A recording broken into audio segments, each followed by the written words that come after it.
Hello everyone, అందరూ ఎలాగున్నారండి? What I eat in a day అని చూద్దామా ఈ వీడియోలోన. పొద్దున్నే దోశ చట్నీ చేసేసినాను అనమాట. ఇంకా యంగ్ స్టార్ లాగా చేయకు అని కొన్ని మంత్రాలు చదివిన తర్వాత యోగా మీద నా కోసం ఏదో అలా అలా చేసేసి మమ అనిపించేసినారనమాట.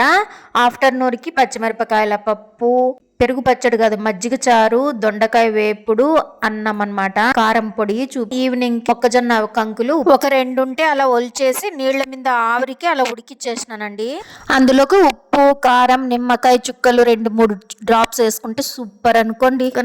జామకాయ నాకు పచ్చగా ఉండే జామకాయ అయితే ఇష్టం అండి. పండిపోయిన జామకాయ అస్సలు ఇష్టం ఉండదు. కచ్చిది అదే పనంగా అట్లా కొరుక్కొని తింటే భలే, ఆ స్వీట్నెస్ వగరు చాలా ఇష్టం. మీకు ఈ స్వీట్ది ఇష్టమా, అట్లా మాగినేది ఇష్టమా, కచ్చది ఇష్టమా? కామెంట్ సెక్షన్లో కామెంట్ చేయండి. నైట్కి మాత్రము చపాతి చౌలకాయ చేసేసినానండి. వీడియో నచ్చితే లైక్ చేయండి.